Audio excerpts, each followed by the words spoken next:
This episode of Recording Studio Rockstars is brought to you by OWC, Spectra 1964, Sampley, Izotope, Sonarworks, and API. In fact, you're hearing my voice right now on the Spectra 1964 STX 100 mic pre in an API lunchbox mixed carefully through Izotope RX and Ozone, all recorded safely onto an OWC SSD. So get ready to rock.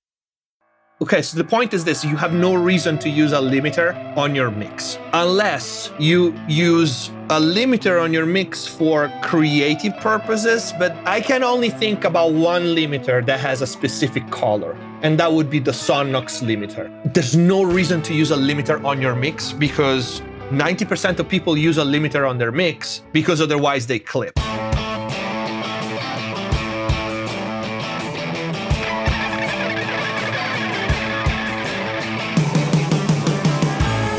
Welcome to Recording Studio Rockstars. I'm Lid Shaw, and this is the podcast created to help you become a rock star of the recording studio.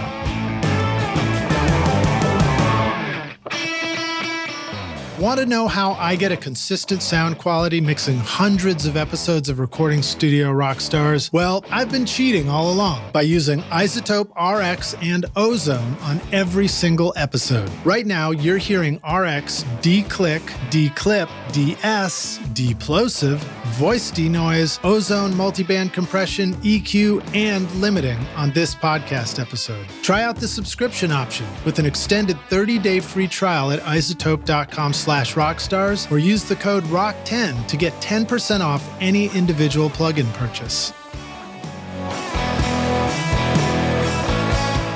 Before your band hits the studio, it's smart to have all the songs and notes in one place. But setting up a shared cloud folder can be frustrating. There's always someone in the band who can't seem to log in or wants to use a different platform. Sampley.app makes it easy to add collaborators to a project so that the whole band can upload new songs and make comments before the session. It's file sharing that was specifically built for music. Just upload a voice memo or song and start commenting. Sign up for your free account with 2 projects now at Sampley.app or use the coupon code RSR20 to get 20% off the first 3 months. Hey Rockstars, it's your host Lid Shaw, and welcome back to Recording Studio Rockstars, bringing you into the studio to learn from recording professionals so that you can make your best record ever and be a rock star of the studio yourself. My guest today is David Gnozzi, a platinum mixing, mastering engineer and producer, as well as the creator and host of the popular YouTube channel MixbusTV and a Pro Mix Academy Tutor. David is a former professional musician with 2 albums published on Universal and Danse Macabre records, and he's been recording and mixing for almost 20 years. His credits include Raygun Romance, MC Solaar, Ryan Shuck of Orgy, Adema, and Julien-K, Daniel Graves of Aesthetic Perfection, Mad Gallica, Danny Blue, Stonebreed, The Nest, to name just a few of the many acts he's worked with. He mixed various projects for Universal Records, Nettwerk Records, and Virgin Radio, and video games such as Fallout 4 and Rock Band 3. In 2014, he started the now popular YouTube channel MixbusTV. David does how-to videos and tutorials for the studio. He's known for his detailed and very technical reviews of pro audio, hardware, and software, and just great mixing tips and stuff for the studio. Now located in Los Angeles, California, David has his own private mix and mastering suite. David also discovered and developed the upcoming alternative pop star, Bella Kelly, and their new singles, Throat and Heartbreak Motel, are both just recently released, and they are in the YouTube playlist. So you can find links to that stuff in the show notes, Rockstar, so definitely scroll down. Please welcome David Gnozzi to Recording Studio Rockstars. David, are you ready to rock, my man? I am ready to rock, and thank you so much for having me today. Dude, it's a pleasure to have you here, man. I know I've seen you out and about on YouTube over the years, and then I just sort of recently rediscovered you, I don't know, in the spring or something like that, and I was like, I got to have this guy on the show. So it's great to have you here, man. Tell us a little bit more about who you are in your own words. Give us like the condensed version of getting interested in music and kind of arriving at having done all this stuff. Absolutely, absolutely. Well, you did a great introduction, first of all. You kind of almost said the bulk of it. But I started being involved in music, let's put it this way, when I was really, really young. My mother, who is a music enthusiast, she wanted me to take piano lessons. And while I was listening to all kinds of music, that kind of classic instrument wasn't really striking my chords, but I did it anyway. And it was, I think, useful, looking back now. To know a little bit of music theory, which I completely forgot, but still. And then from there, I started taking guitar lessons. And I was actually talking about this with a friend a few days ago. I was about probably 9 or 8 years old, and I was listening to AC/DC and Metallica and all that, and James Dio. And back then, we were talking a life ago, where I used to live, they were like classic teachers. So they did not want to have anything to do with like classical music. That's all they wanted to teach you. Exactly. And when I was asking about like, hey, how do I play, I don't know, a Metallica riff or something, they were like, I'm not going to teach you that. That is like shit. Oh, can I curse on the show? Yeah, you can, man. It's a rock and roll show. And I was like, what the hell, man? Like, why? I don't understand. So that killed a little bit my passion for like few years because I couldn't find anyone. And then I did what I basically did later on with everything else. I was like, you know what? I'm just going to do it myself. I'm going to start hanging around with people that are better than me, that I like how they play and what they play, and just going to, try to teach myself with their help. But so I got my first guitar. There was an electric guitar, a Pearl. And even though I was in a band later on, years later, and I wrote the albums, I was never a good guitar player, So it was a Pearl guitar, like the drum set Pearl? Yes, exactly. Yes, Same exactly. company? Because they picked it up for me for a birthday present, and they didn't know what, they probably just got what the Guitar Center guy gave them. Yeah. And so the funny thing is, I was never a good guitar player. I was a good enough rhythmic guitar player, but my left hand sucked. And it's funny because looking back, more than playing guitar, I was fascinated by pedals and knobs and all the sounds that I could get out. Like, oh my God, like this delay, it's awesome. And that's, I think, probably it was a first sign that knobs and tweaking sounds was more my thing than actually playing, as a musician. Skip few years, I started, the band that I was in, and we got a contract with Universal Record, Hellfest Record, and those were the years of me playing around the world. And is this the 2000s up to 2010, that decade right there? It was. The band was started probably around 2005, and then we elbow our way in the industry until we got a lucky shot. Yeah. Meaning someone that knew someone that went to school with an AR from the label. And it works like that. You know that, right? And so many times it works like that.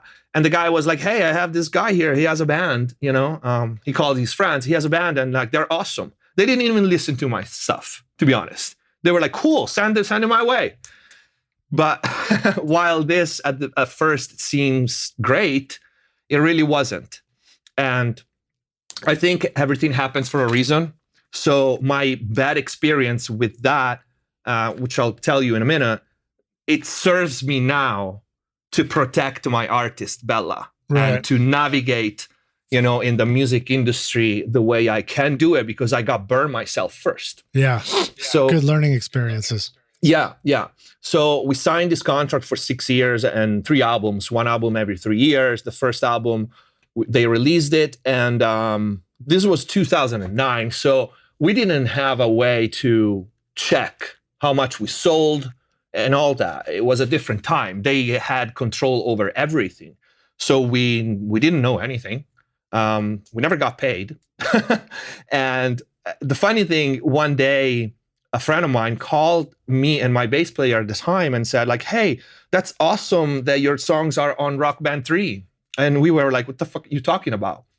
because we didn't even know. 3 songs from our first album ended up in a video game that sold 63 million copies. And granted, we wouldn't have gotten like probably more than a few $100, but we didn't get anything. But Wow. we didn't even know. Yeah, we didn't know. And we were like, what are you talking about? And are you kidding? And it was like, no, go on YouTube and just Google, just search your songs. There's people playing with your songs in the game. And it was true. And we were like, what the hell? Well, you know what it was, man? They just really appreciated your simple guitar style where you just played one note and you just had really good effects on it. So it was easier to, keep up, right? Yeah, exactly. Probably. Yeah, exactly. But I mean, we asked for what the hell was going on. But at that point, we couldn't even communicate with our label anymore. They didn't pick up the phone, So that's, I think, something that it's important people to know.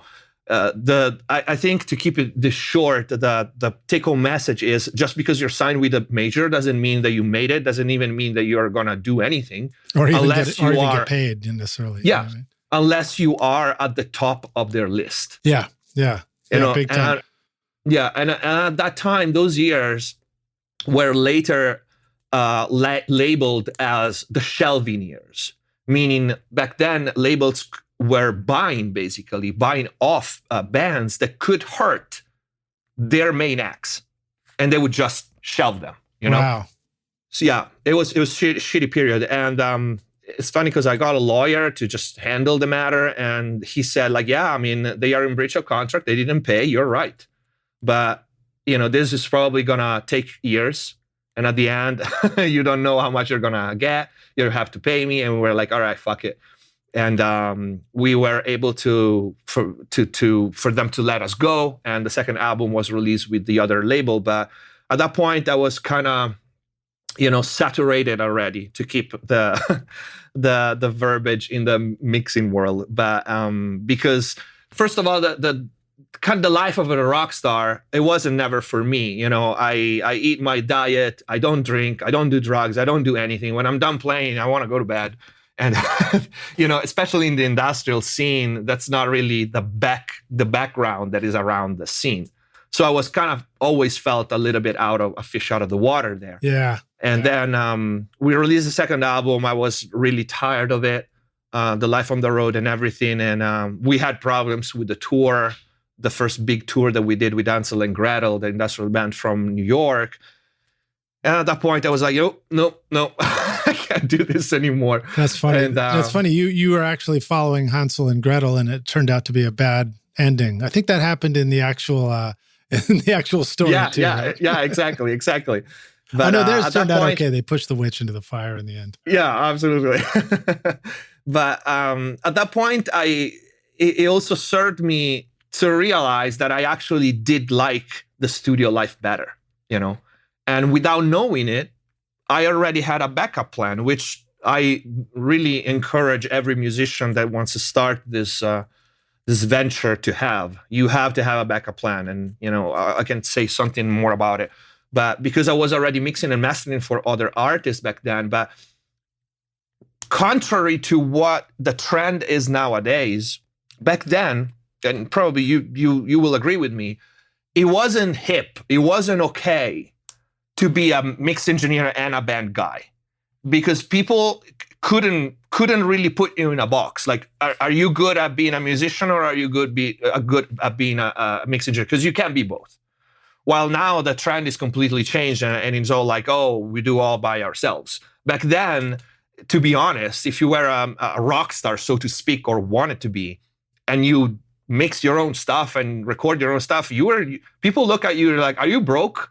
That's what people looked at you back then, because so it changed a lot. But yeah. Well, you also needed to go into bigger, expensive studios to get things accomplished a little bit more back then. Yeah, exactly. And I was lucky enough to have access to my first studio. It was like an amazing multi-million-dollar studio with a 1975 Neve console. So that was my beginning. I was super lucky and blessed because I had friends that made that studio available for me because they believed in the band and everything. But that's how I started. Like when we recorded our stuff, simply especially the guitar and bass tones, I was like, no, that's not what I want. That's not what I hear from the amp. I just, that's not it.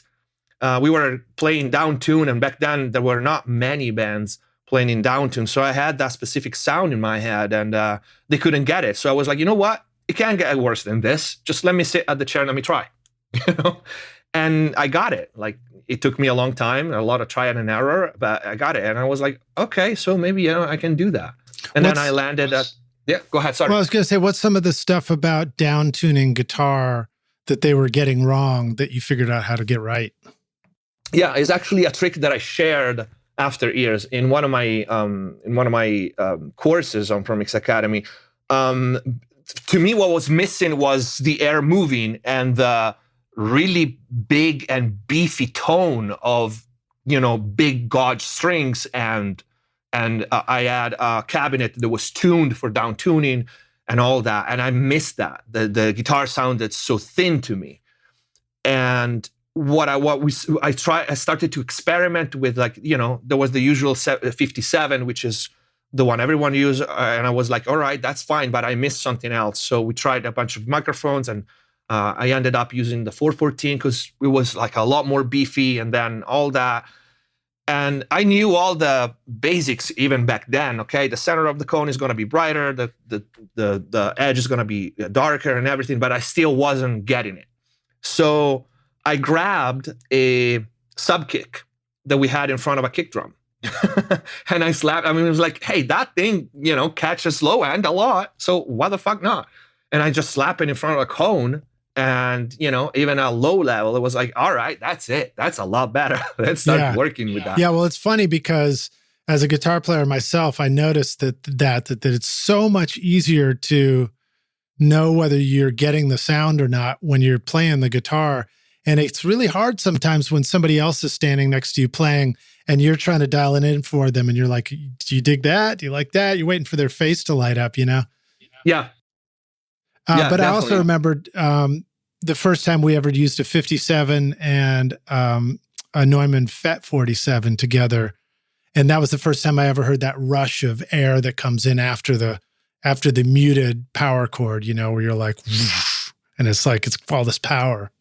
Yeah. And it's so, if you think about it, it kind of makes sense, because when we listen to a guitar amp, we never listen with our ear in front of the speaker, like you put the microphone.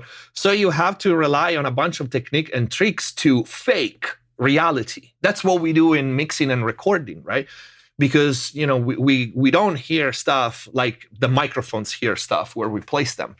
And so that was the first aha moment. And yeah, I mean, I landed, thanks to my manager, a couple of big remixes and stuff because we were on the band, and I had friends because we were touring, and I had a plan B without knowing it, and I was like, yeah, you know what, I can do this, and that's how I started. That's cool, man. Yeah, and I hear some stuff in your story that reminds me a little bit of my own. I also I loved playing rock and roll. I loved playing in bands. I did drink. I drink less now, but I did love being on stage when somebody would bring up a round of Jägermeister shots, and then everything gets stupid. But the problem is I just wasn't built to keep doing that. I just couldn't keep doing it. I could do it a little bit, and then I was like, man, I just can't keep up with this. So there was a little bit of a disconnect in my ability to stay on the club scene, stay out at night. And so the studio was great because you could it's more of a controlled atmosphere.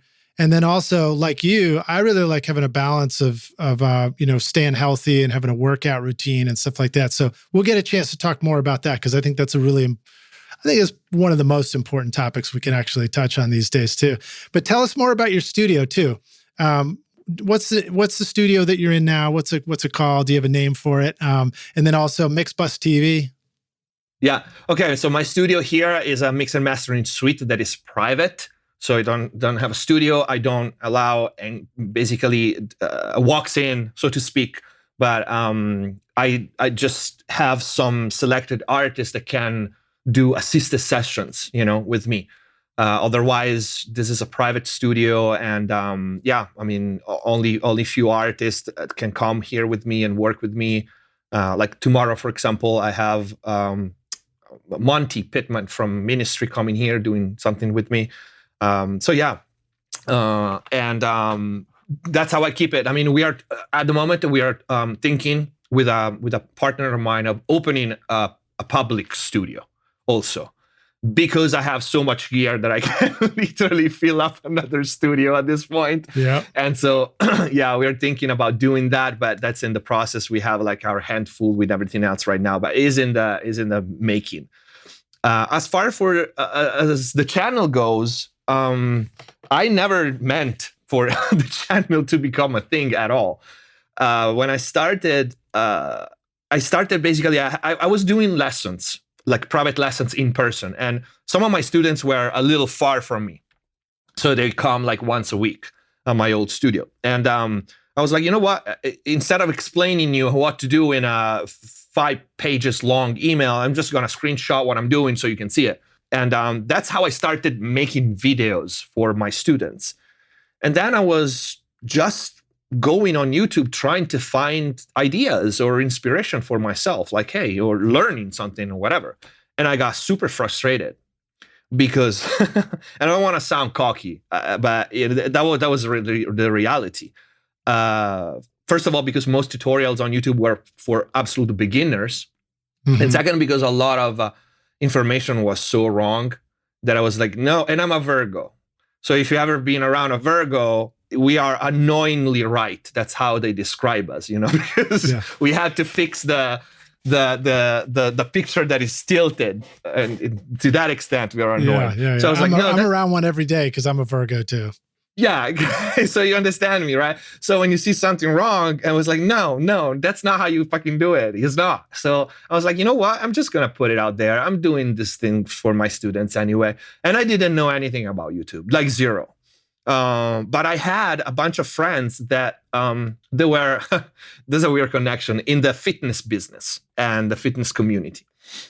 And they were always telling me, dude, you should open a YouTube channel. Like you have like, you look like great and you like know so much about training and all that. I was like, I'm not going to take my shirt off and go on YouTube. You're crazy. I'm not, I'm not that guy. I'll never be.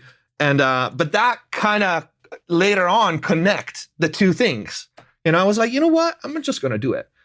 And I didn't know anything about monetization or sponsorship or anything like that. I was just doing it. And then I did few videos and people were like, holy shit, you explained it so well. I watched like 100 videos and nobody never explained it in a way that I could understand it. And you just did it in 5 minutes.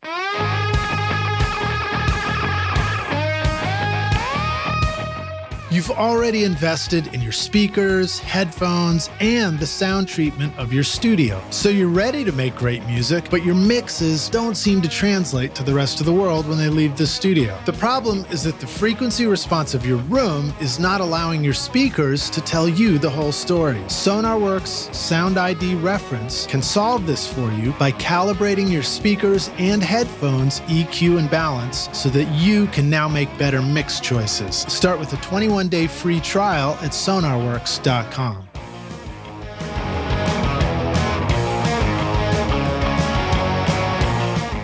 The API Select T25 is a classic 2-channel FET feedback-style compressor limiter with a Class A tube output stage and custom API transformer, allowing split mono or stereo mode. Built with dual triode vacuum tubes, sidechain de-essing, detent controls for accurate recall, and API's famous thrust mode, the T25 represents a new design in tube compression. Bring the legendary sound of API to your home studio with the new Select T25 at apiaudio.com. Right on. So just for clarity's sake, Rockstars, he's talking about the MixbusTV videos, and I don't think you're usually shirtless and showing your abs while you're doing MixbusTV. So Rockstars, you can go watch that. You don't have to, that's not what you're going to arrive for. Definitely not. And so, it was what kept what I liked is like, hey, I'm really helping people here. And it's a good feeling. It is a good feeling. That was like the only drive, because I wasn't making money. I wasn't making anything.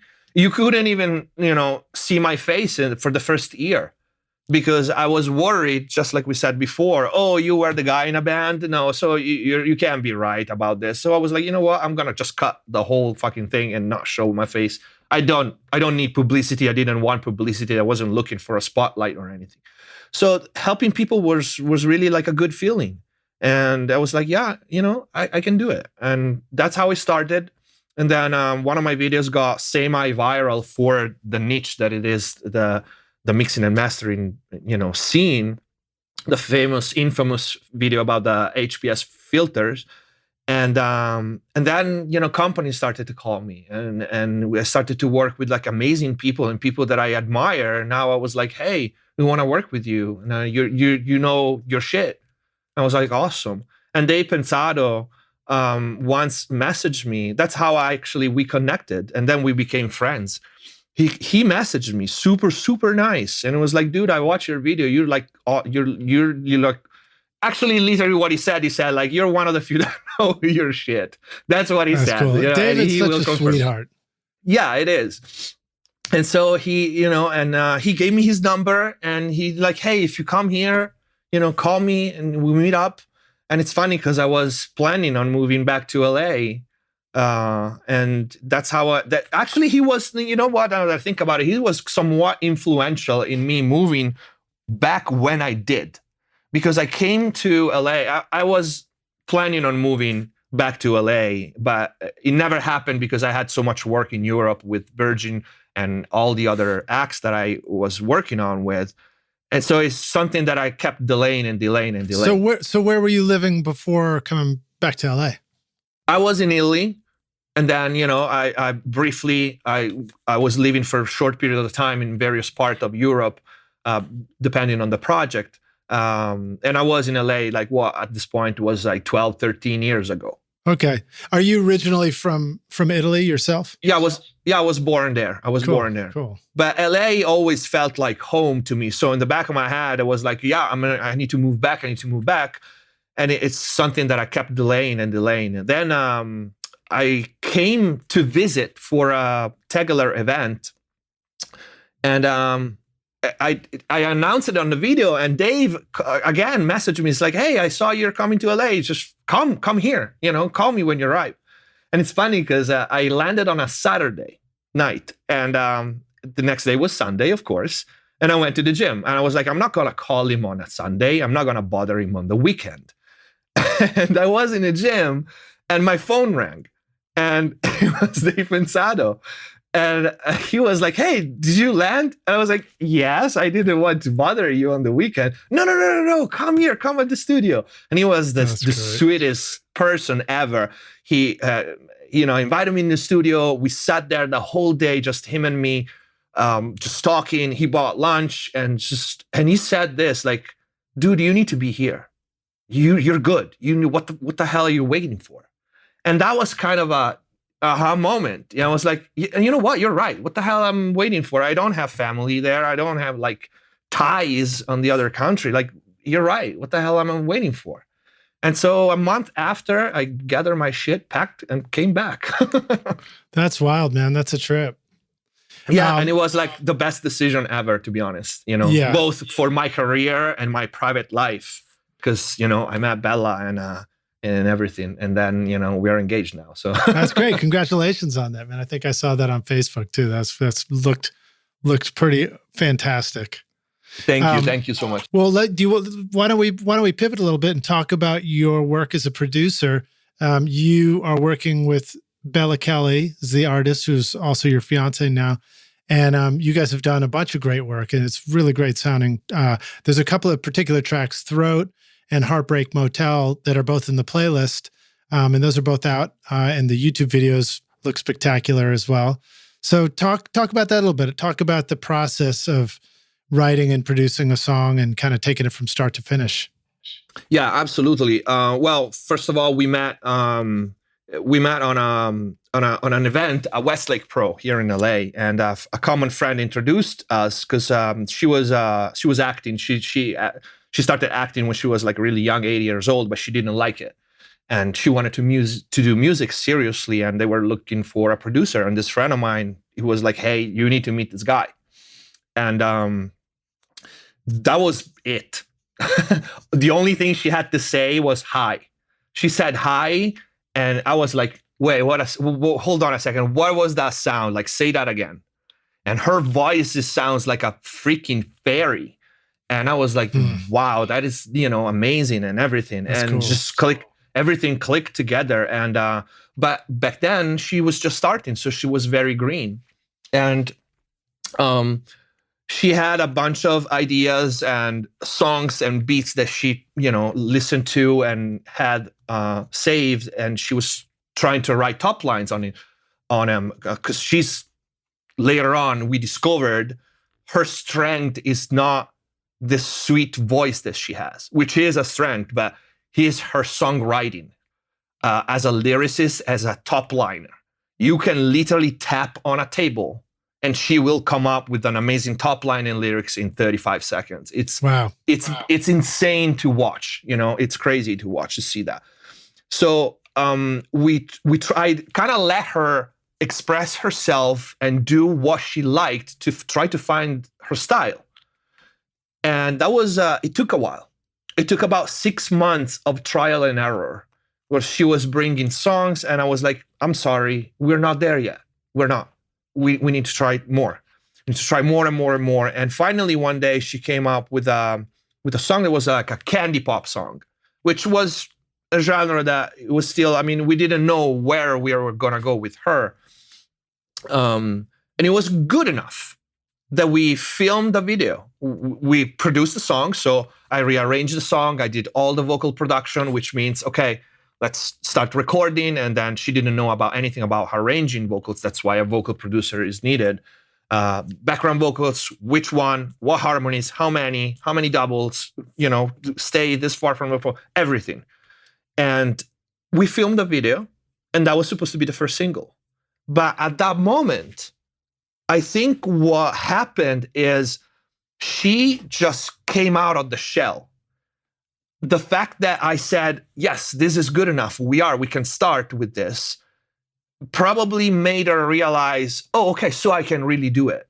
Yeah. And literally 5 days after, she had something like 15 or more songs that were so amazing, the lyrics and everything, that I made probably the hardest decision of my life, business-wise. And I said, guys, we need to scratch the single that we recorded, produced, and filmed the video.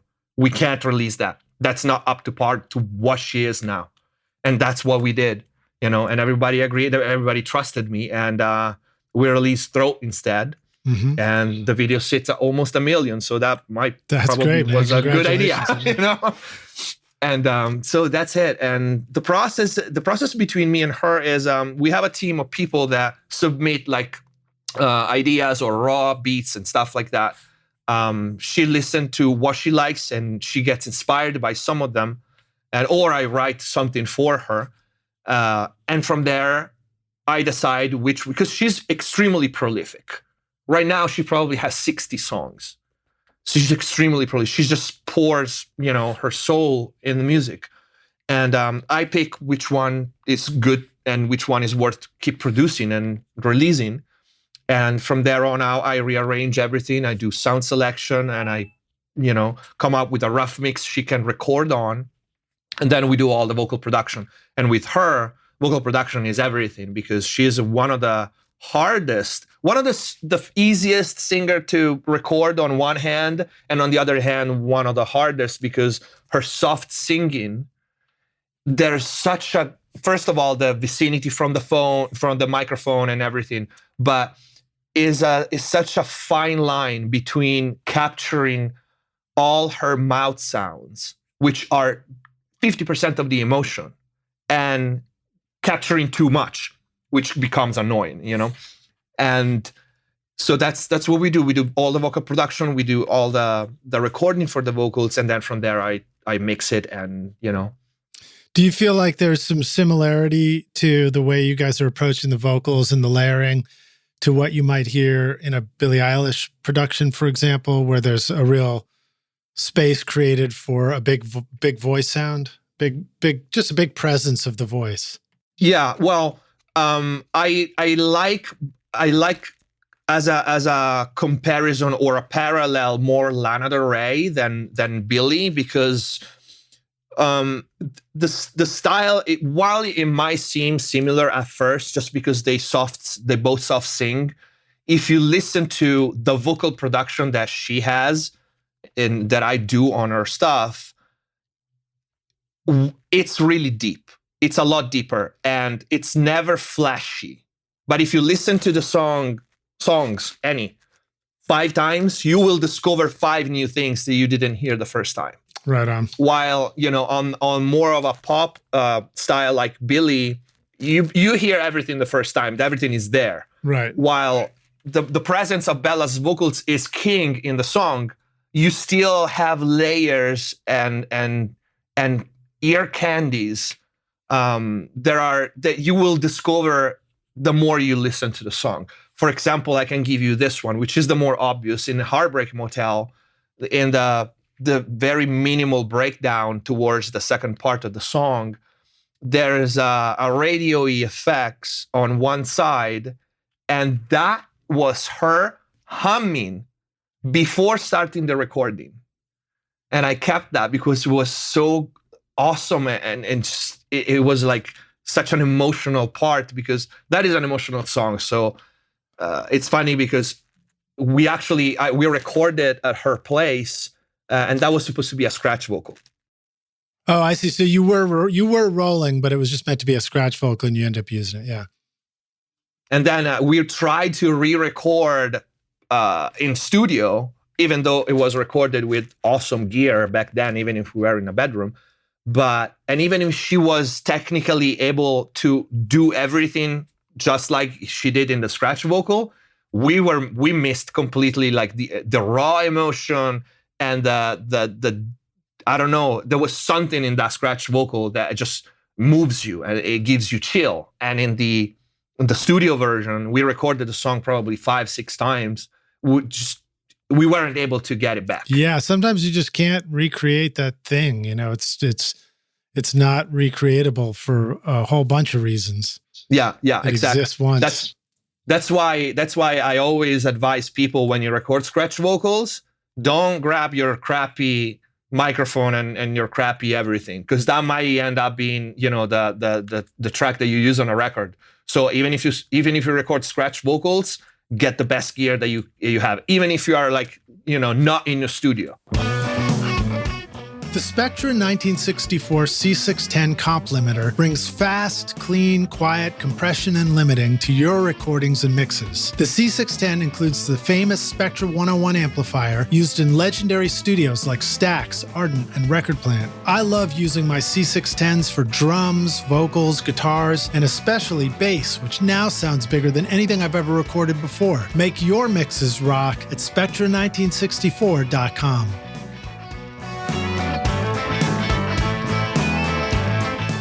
In my studio, I've got the Mac Mini M1 paired up with the OWC Mini Stack STX Thunderbolt 4 certified storage and hub expansion solution to connect to all my dedicated audio drives, sample libraries, and backup drives. It's the perfect size to stack with the Mac Mini and add storage and connectivity over Thunderbolt or USB. Whether you have the new or older Mac Mini, nothing stacks up in your studio quite like OWC. Find the new Mini Stack STX and all your storage needs at macsales.com/rockstars.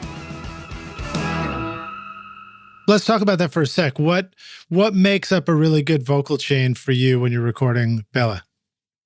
Her vocals chain, it kind of slightly changed, but I was using, for the first songs, I was using a vintage Neumann U67 with a TubeTech preamp and an 1176 compressor on it. Later on, which is what is now her final chain, is the Austrian Audio OCA18, which is basically a recreation of the first one, 414. Mm-hmm. And it has a ceramic capsule, so it's extremely consistent, and it just handles the plosives and S's and in a just very musical way. Although she is absolutely amazing when she pronounces S's. That's something that a lot of people don't understand. You can't expect to just have, I don't know, go harsh and hard on the microphone when you pronounce hard consonant and S's, and then leave to the mix engineer the chore of cleaning that up. Yeah, de-S it at the source. That's smart. Good singers know how to do that on the first place, because they are sensitive enough to understand that's how I want it to sound in the record. But yeah, the microphone is that one, and I tried everything with her because I'm lucky enough to have access to basically anything I want. Now that mic lets you make some decisions later, right? That's a mic that lets you pick your polar pattern afterwards or something. Absolutely, yes. It's amazing not only because of how it sounds just bare, but it has a Bluetooth dongle attached to it that you can control with your phone. So from my phone, I can control the filter, I can control the pad, I can control the pattern, I can do in-between patterns. So I'm not forced to use either cardioid or hypercardioid or figure 8. I can go in between and then save presets for the singers. Cool. And I can also do that after. It has a software that let me change the pattern, the polar pattern inside Pro Tools. And I can also do it by band, which is, it starts to be a little too much fucking around, but especially for a vocal, you usually don't need that. But for other sources, yes, you do.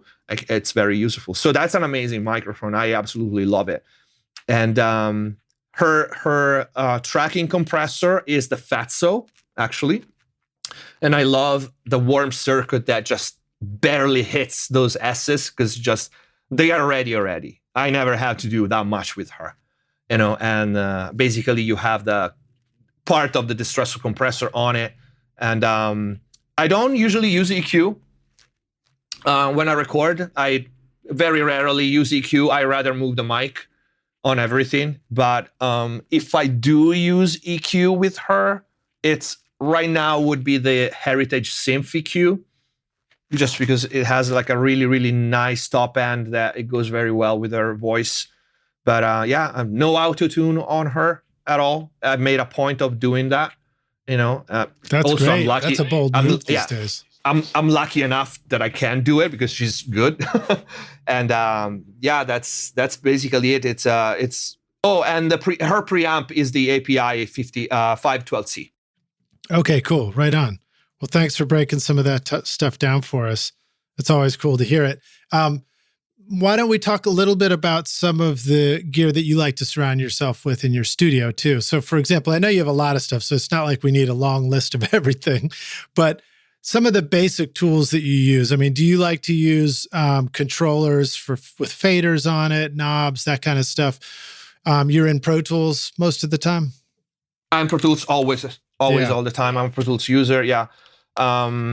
As far as, well, first of all, you're right. I have way too much stuff, and I have boxes sitting around. Like I said before, we're probably gonna open another studio because of that. But as far as controllers, I do have an X-Touch 1 from Behringer, which is actually a really, really nice machine and is very affordable. Simply because I have a weird relationship with faders.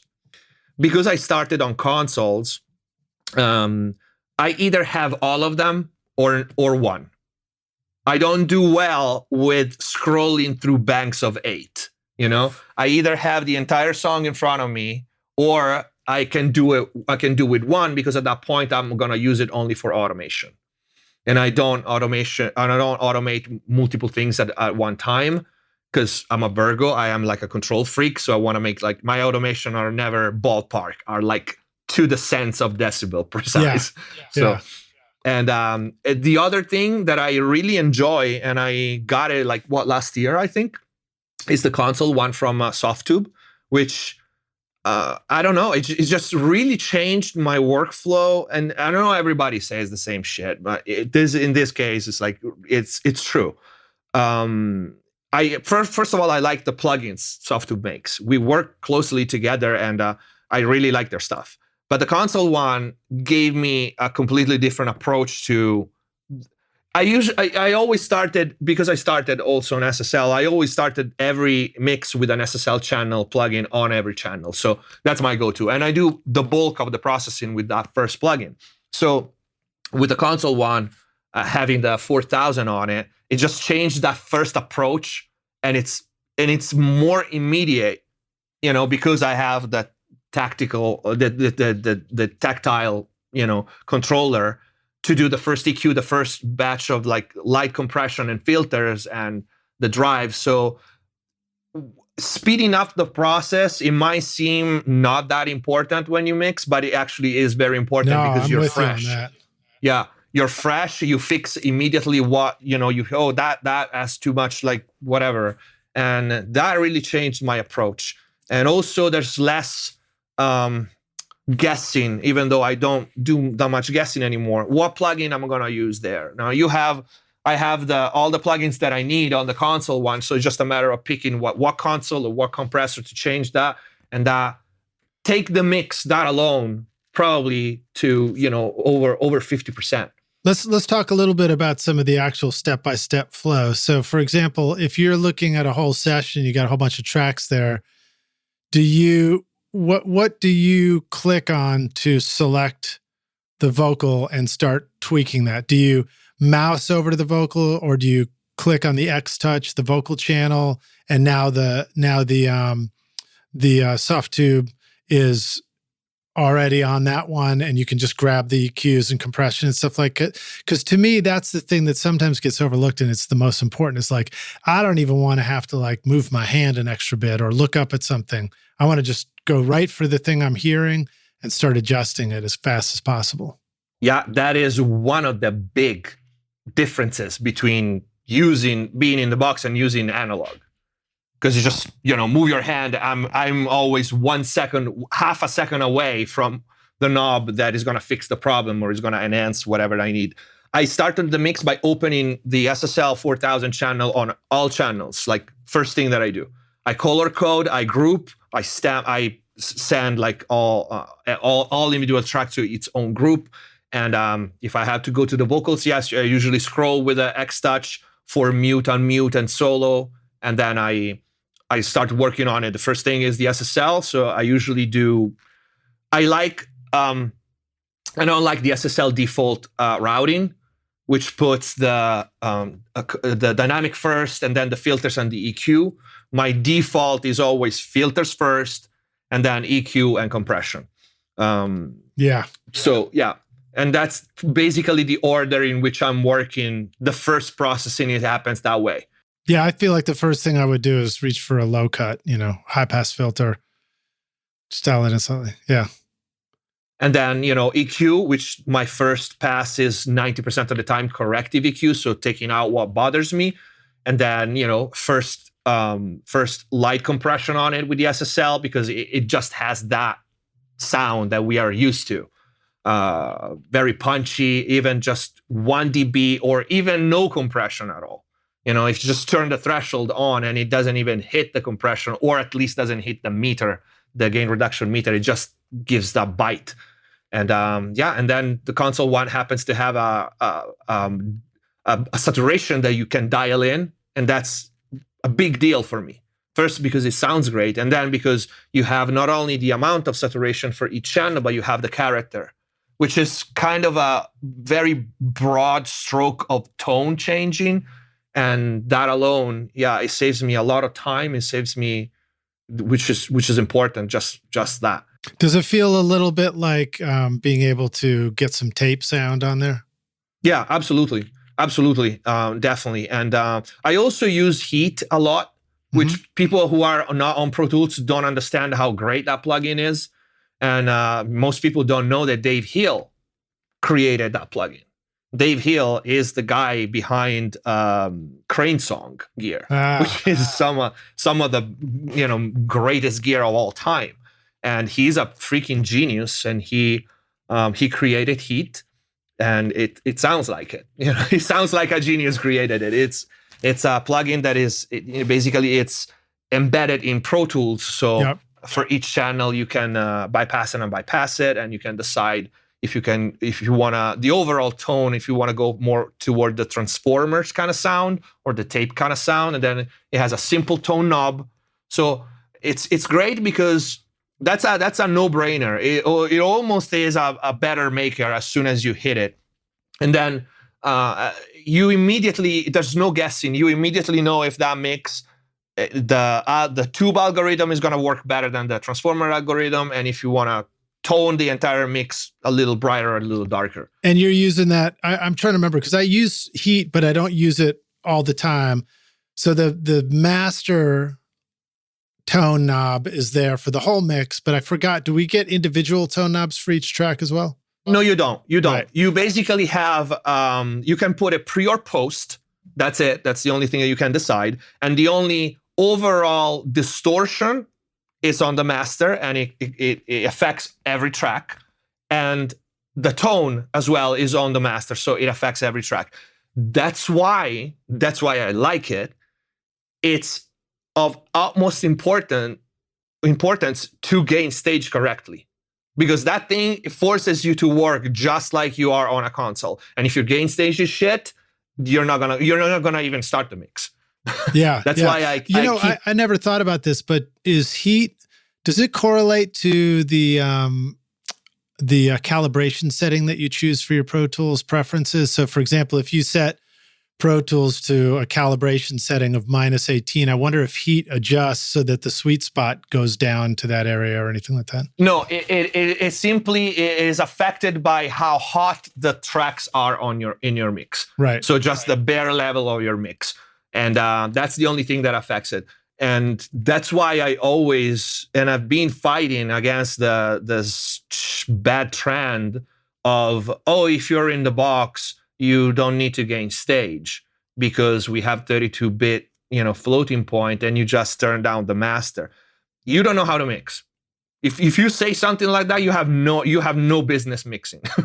And that's one of the many things that if you use something like that, which again, it doesn't give you control on every track. So it's literally the sum of everything that has to have the right gain stage for that to work. And of course, that happens to also be, because Dave Hill is a genius, basically the sweet spot of every piece of hardware when you start using hardware insert and stuff. That's why another difference that I keep saying, and I'm not sponsored by Avid or something, but Pro Tools is different, because Pro Tools is more tailored around people that, like me, mixed hybrid or analog. And the integration of hardware is just better, Nice. And then it's backward for a bunch of things compared to other, DAWs. We know that. We know that Pro Tools is always comes like a little later compared to others. But this is the business. Awesome. Well, I'm psyched to dig more into some mixing stuff and talk about that. OWC now brings you the Mini Stack STX, the world's first Thunderbolt 4 certified storage and hub expander, perfectly sized to stack with the Mac Mini, and the ideal storage and connectivity companion for Thunderbolt or USB-equipped computers and devices. With a SATA HDD SSD bay and NVMe M.2 PCIe SSD slot, you can expand your Mini's storage capacity to gigantic proportions. 3 Thunderbolt USB-C ports enable you to connect to millions of Thunderbolt, USB, and future USB 4 drives, displays, AV mixers, cameras, and tablets, as well as desktop accessories like a keyboard, card reader, or mouse. I'm using the Mini Stack STX paired with my Mac Mini M1 to house my dedicated audio SSD and sample libraries at my studio, and it works great. Find the new Mini Stack STX and all your storage needs at macsales.com/rockstars.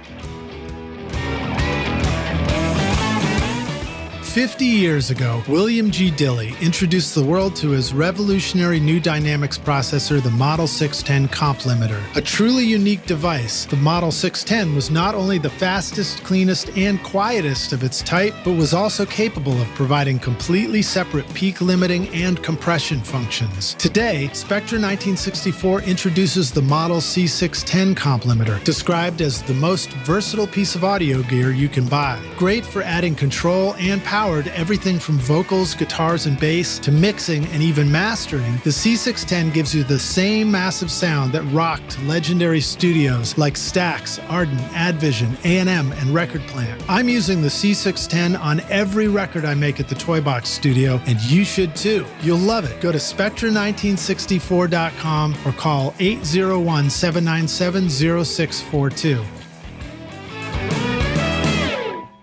Hey, rock stars, we're back now for the jam session. My guest today is David Gnozzi, joining us from Los Angeles and MixbusTV.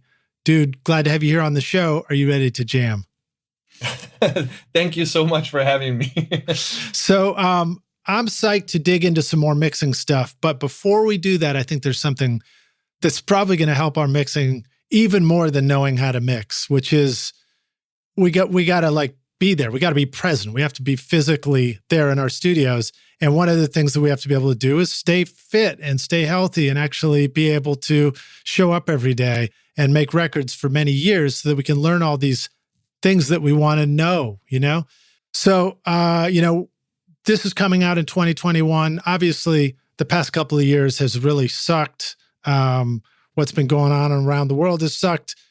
The response to it has sucked. Yeah. And I think that it's really important that we, be healthy. So I wanted to ask you, you're clearly somebody who takes fitness and health really seriously. You're built like a bodybuilder. So talk to us a little bit about what it is that, you like to tell people about staying fit and healthy with a recording studio life. Obviously, it's a broad question because there's many different levels of stuff, but I think there are some things that can help us out. And then maybe talk a little bit more about your own routine and, how much time maybe we want to consider dedicating towards the fitness aspect of daily routine and balanced against our studio life. Absolutely. Absolutely. Oh, well, first of all, we all have kind of a sedentary life working in the studio. So that's not good for anybody. And modern lifestyle in general kind of pussified our generation and the generation before after us. So it is extremely important for me to be fit and take care of yourself, And I'm gonna just tell you this. So I had an accident in 2000 and I don't remember where, probably 6, something like that. A car accident. A friend of mine was driving. We went off road and in a ditch with a car, and I broke my D12 vertebra. All right, it was pretty serious. The AKG D12 vertebra. Yeah. The doctor told me that the only reason, because I was not paralyzed, is because my erector muscles on my back were so big that they kept the vertebra in place. Wow. Yeah. So aside from this extreme example, being fit is just even just 3 days a week of 40 minutes of medium intensity physical activity for everybody, but especially for people like us who has, a sedentary job. They offset so many common causes of and bad health issues. There's no questions. There's no question as to if someone should do it or not, And that is this. There are studies for everything, for so many things, like the decrease the chances of cancer, decrease the chances of so many common heart attacks, so many common, I don't want to be dark, but causes of death, Yeah. It's not a question. And that would literally, to offset all those things, and even bad lifestyles like drinking and smoking and all that, 3 times a week or like 30 to 40 minutes are enough to offset and to lower the rate, the chances of you having one of these common problems, health problems that come after, I want to say 26, but at any age. I think that the as you cross 21 years old, that's when 23 going 24, that's when I first started to notice like, oh wait, I can't go drive through Hardee's every night and not start to notice that it's, my dinner last night, my late night snack is starting to stick around with me, Yeah, exactly. So it's not before wanting to look good, which is one of the main reasons because people hit the gym. And the last reason, because I hit the gym, it's because of that, And I had a lot of friends that actually had problems, like major problems, heart attacks or something like that.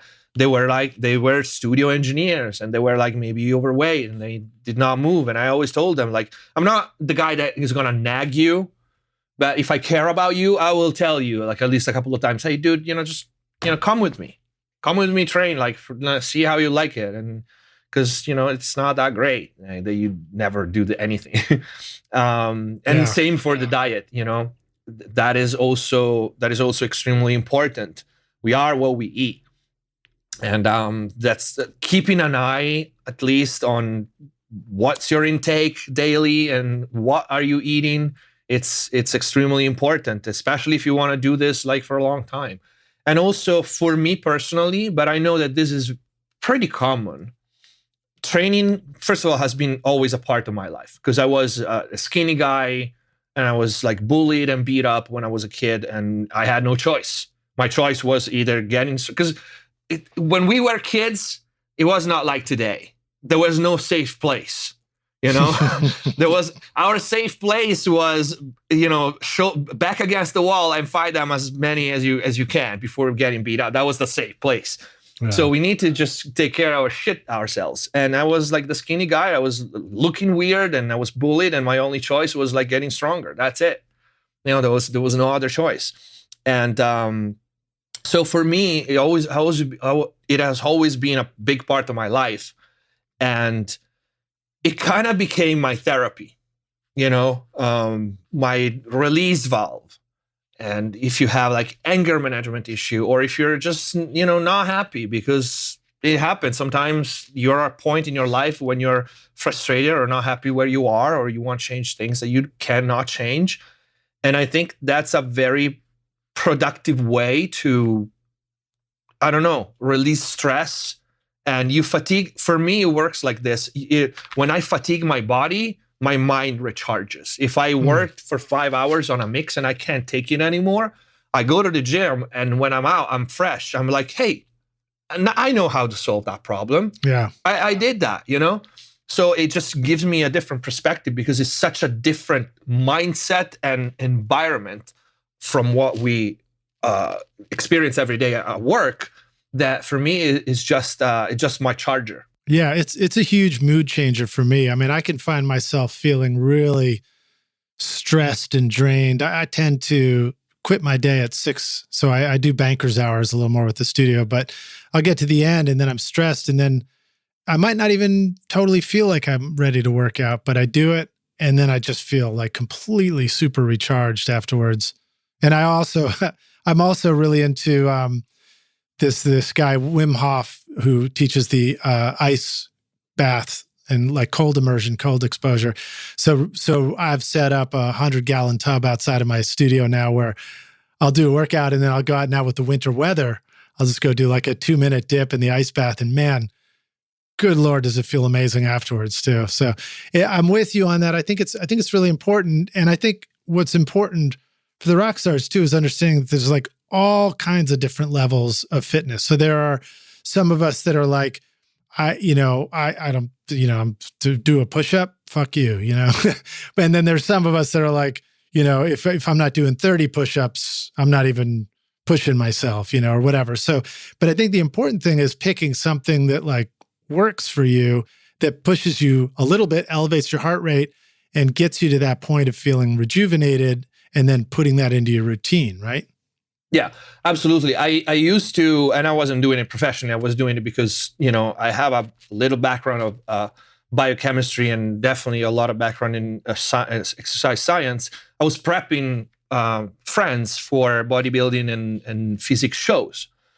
And a lot of people always came to me, all my friends, because they wanted to lose weight, and because I'm 5% body fat. I know how to get ripped, and I know how to get people ripped. And I noticed in all these times that the most important thing is to find something that is sustainable for the person.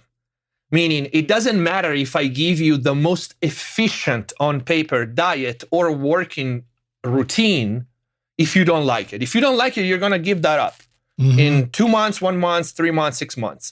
And you're not going to put, all the effort that you would put if you don't like the workout routine, even if it's on paper, if it's the best. And so the diet, if it's too drastic, they're gonna keep doing it, and they're gonna revert eventually. So the key is, again, balance, is to find something. People need to understand that, especially if they want to change the shape because they don't like the shape they are at the moment, it will take time, right? So if you gained, let's say, 60 pounds in the last 4 years, you can't lose them in 4 weeks. That's the starting point, which is important. Right. So people need to understand that it's going to be a lifestyle change if you don't already, exercise, and it's going to take time. And knowing this, the most important thing is to find what you like, because at the end of the day, it doesn't matter what exercise selection you do. It doesn't really matter. It matters if you're consistent, if you're progressing. That's all it matters, So that's the most important thing. You definitely need to find, and there are so many ways nowadays, and so many different, training styles, and they're all effective as long as you are consistent and disciplined. That's it. Yeah. And I also want to say I noticed that, like you said before, or sometimes I just don't feel like working out, and I do it anyway. It builds character, it builds willpower, and it builds work ethic. And that will reflect in anything you do, which means also your mixing and your career. Because, when you have a goal, let's face it, especially if you work, like I train for strength, right? So when you train for strength, you always try to hit a bigger number on deadlift or squat or bench, right? And when you do it, you feel like you accomplished something. It boosts it rightfully so, it boosts your confidence. It tells you like, hey, I can do this. And also because it probably took a long time for you to reach that goal, anything that you do, you're going to sit in front of a difficult mix or something, and you're going to say, you know what, we are not going home until this is done, until this sounds like it's. So I feel like, at least for me, it transfers in anything I do. And I think it's important. Well, it's interesting too, because there are analogies that work, and then there are some that don't work. So for example, one example of an analogy that doesn't add up is, and we've talked about this some recently on the podcast. So I'm 54 now, and I'm like other people are dealing with that balance of studio and volume and tinnitus, right? So the muscles, the physical muscles of your body, that's something that you can push a little bit past the limit and then rest it, and it heals and it comes back stronger. Sadly, our ears are not the same way. They're not built the same way. If we push them past that limit a little bit for volume or even just like too many hours of the speakers turned up, they're not going to bounce back the same way. So just a distinction to share with the rock stars. Make sure people absolutely. Really this is something I've been talking about in Q&As with my subscribers. They always ask me like, what volume do you mix at? I mix at a volume that I can hear myself typing on the keyboard. And I also talked about, for some reason, and I'm going back to everything happens for a reason. Even when I was in the band, I always made a point of going to practice with either earplugs, keeping the volumes low. I did the same with concerts. And I think also because I had a friend that used to be a live engineer when I was really young.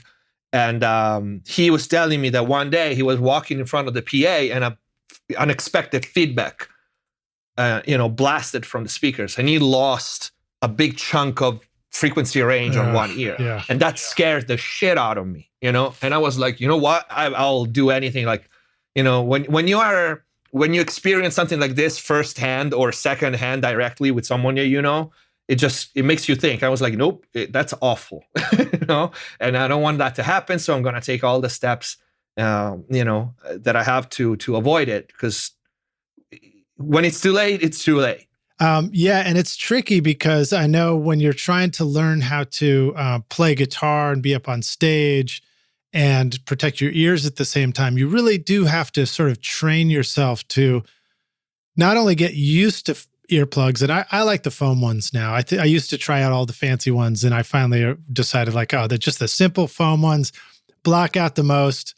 They sound great. They take all the highs out. You know, I think about it like it's a bass boost instead of a high cut.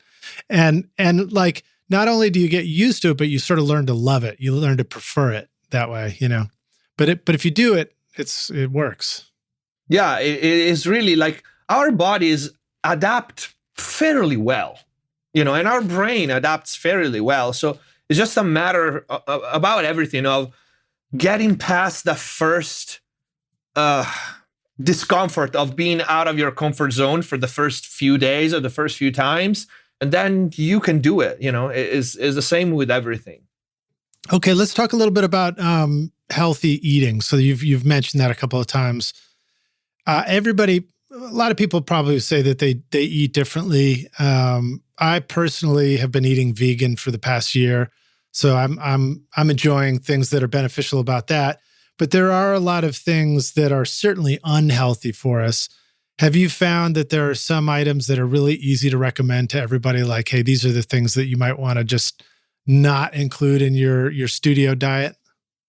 Not include? Well, this is I think you're kind of talking to the wrong and the right person at the same time, because I never had a big appetite in my life, and my food selection is extremely, extremely restricted, because I just don't like. For me, food has a function and very rarely is a pleasure. So I'm weird like that. Okay, especially if you're Italian too. Yeah, exactly. I have nothing of the typical Italian, you know. But my personal diet is very simple, and it kind of started to be like that for efficiency. You know, I don't want to run around the store. I don't have time to just pick 50 different things and then cook. So my diet is literally sushi, cereals, chicken, and fruit. That's in yogurt, Greek yogurt. That's it. So usually when anything is not processed and it doesn't have a lot of fat in general in it, and especially trans fat, it's good for you. Anything that is processed, I know this is a generalization, but it's pretty accurate. You know, it's bad for you. With that said, it's always a matter of quantity. You know, some people get weird on the other extreme. Like they don't eat that has a gram of that stuff. I'm not gonna eat it. That's not gonna do anything to you. Is if you eat it for 3 years in a row in excess, there's going to be a problem. You know? Right. Our bodies don't change and don't damage so easily and so fast. Yeah, I always feel like the most important thing is what do you do most of the time? Because that has the most effect, whether it's positive or negative. Yeah, exactly. So yeah, it's never, oh my God, I ate this huge meal, I'm going to get fat. No, you're going to get fat if you overeat for the next 2 years. You know, it's always that. It's never that one critical event that makes something happen. Yeah. And another thought I was having just about the whole studio, exercise and otherwise studio life balance. So now, I don't know, how old are you? I'm 44. 44. Okay, great. Yeah, we're looking great for 44. So when I signed up for this, the studio was consoles, it was gear and racks. You're going out and moving microphones. It was a little bit more, I mean, it was still, a chair, but it was a little bit more getting up out of your chair and moving around and everything. And then along came the computer, and now we spend all of our lives like we're in a straitjacket, clicking, and we're just trying to get even more efficient at that. So it's like the world of making records and mixing really has turned as sedentary as it possibly can get. And who knows, maybe we'll get into, virtual reality goggles, and you won't even have to move your hand or something. Yeah, that's the fear, right? That's the fear. I even can't live shows with virtual goggles, so nobody has to move from their big comfortable chair. That's hell. I don't want to live in a world like that. Yeah. So then the question for me has always been like, are you trying to make up for that lack of movement with your workout and your exercise? And I think that there is some of that. I definitely think that the more intense my exercise is, the better it is for me on a certain level. But I also think that I've started to look at it like, let the sedentary day also be just like your resting period, It's like you get a really good workout in, and then you're in the studio and you're sort of resting while you work physically. Yeah, absolutely. Now, I'm very extreme. I'm very extreme in everything I do. Otherwise, I don't do it. I'm extreme about everything because I'm very passionate about everything I do. Otherwise, if I'm not, I'm just not going to do it. So I don't. This is to say, don't do what I do. But I'm very extreme in my workout as well. Like, I beat myself up. But that's my character. This is how I am. I make things harder for myself just to prove to myself that I can do it, Yeah. So I have no choice. I train so hard that I have to sit down after. So I wouldn't be able to do anything else. But like I said, that's not advisable, but definitely treat it like that. Treat it like, make it so that your sedentary time is your resting time. Yeah.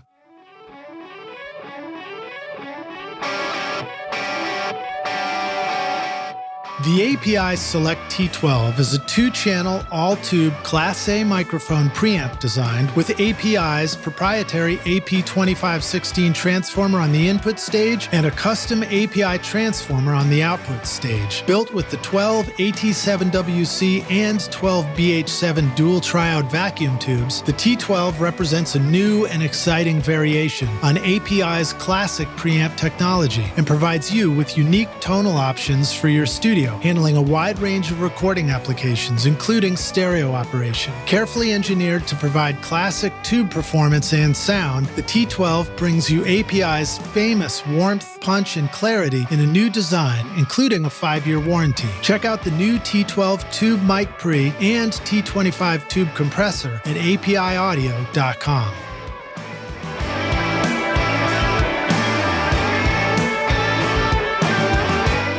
The first rule of mixing is make good mix choices. To do that, you need to be able to hear your music clearly and accurately. Can you imagine trying to paint a masterpiece while wearing rose-colored glasses, or choosing spices for a new recipe with no sense of taste or smell? You would blindly guess with every brushstroke, or think that your cooking is amazing when actually it's terrible. That's how it feels to mix when the frequency response of your room is impacting the sound of your music. Even after you carefully position your speakers and sound treat your room, you're probably not getting an accurate sound at your mix position. The frequencies in your room can have huge peaks and valleys that are completely screwing up your perspective. This is where SonarWorks Sound ID Reference can help you with the affordable solution for calibrating EQ and balance of your speakers and headphones to give you an accurate flat frequency response. By helping you to hear your music clearly, you can now start to get your mixes right. Get a 21-day free trial at sonarworks.com.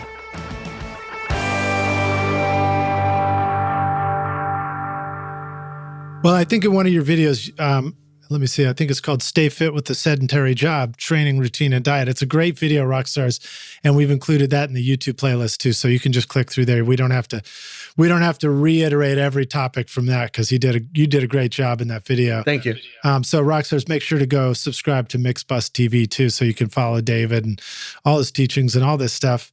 But you talked about strength training and how it's numbers oriented. So you're trying to really push yourself to a new level. And you also said like you kind of backed off from that because you realized at some point you're just going to snap. Yep. So, that is part of it too. Like sometimes I find myself striving towards a goal for the exercise. And then sometimes I'm like, dude, just relax. It's okay. Just do the thing that makes you feel like you got a good workout. if you don't do more than that tomorrow, it's still great for me. It's still really healthy to just keep like maintenance level stuff, you know? Absolutely, absolutely. That's why my premise was like, don't try not to follow like what I do, because for most people it's not even it can hurt, but absolutely not.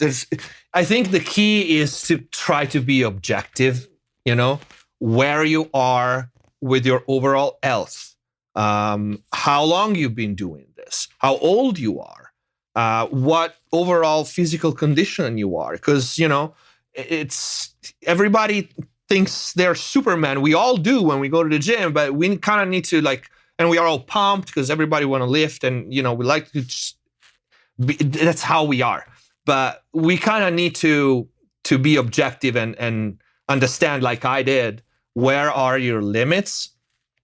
For example, like I said in the video, I had a number for my lifetime PR on deadlift. And once I reached that, I realized exactly that. I was like, I'm not going to keep pushing because one day I'm going to snap my shit up. And that's not going to do, the number one rule, I always say, the number one rule when you go in a gym doing anything, the number one rule is don't get hurt. Yeah. Because you get hurt, you can't train. You can train, you're done, And plus with a level that you were deadlifting, what was it, like 500 pounds or something like that? What's going to happen is somebody's going to make you lift the console by yourself, and that's just not fair. that works exactly against me for sure. But yeah, definitely, it's just again, think of this as a lifestyle, and you want to do it for as long as you can, because it will keep you younger, it will keep you healthier, and it will make you live longer. So, if you go too hard and ball to the wall all the time, there's gonna have the opposite effect. Okay, so for you, what about caffeine? Do you indulge in the studio's favorite drink, coffee? No, I actually stopped drinking coffee altogether about 5 years ago, I think, or 4 years ago. I used to drink coffee. I used to use actually stimulants in general, as a lot of pre-workout and stuff like that, because I was for a long time I was doing warrior diet. I was fasting all day and eating one time a day. And when you do that, and don't do that, because that's first of all an inferior diet for everything, strength, fat loss, everything, and second, because it wrecks you. You kind of have to, because you're not eating the entire day, you kind of have to fuel your body with caffeine and stimulants that keep your brain awake. But that's extremely damaging to your central nervous system. I had the worst problem sleeping. It doesn't matter when I stopped drinking coffee, because it just my receptors were saturated all time. So I was always jittery. I was always on edge, because that's it. I used to actually do crazy things, like some people don't know this, but when your stimulant receptors saturate and caffeine doesn't work anymore, and that pre-workout doesn't work anymore, even if you take 3 scoops of it, you kind of back off for 2 days and you take anti-allergy pills. And that will reset your receptors so you can keep doing that. People don't do that. I don't want people to get this and try it. I'm not saying it for people to use it. Right, it sounds like a bad idea.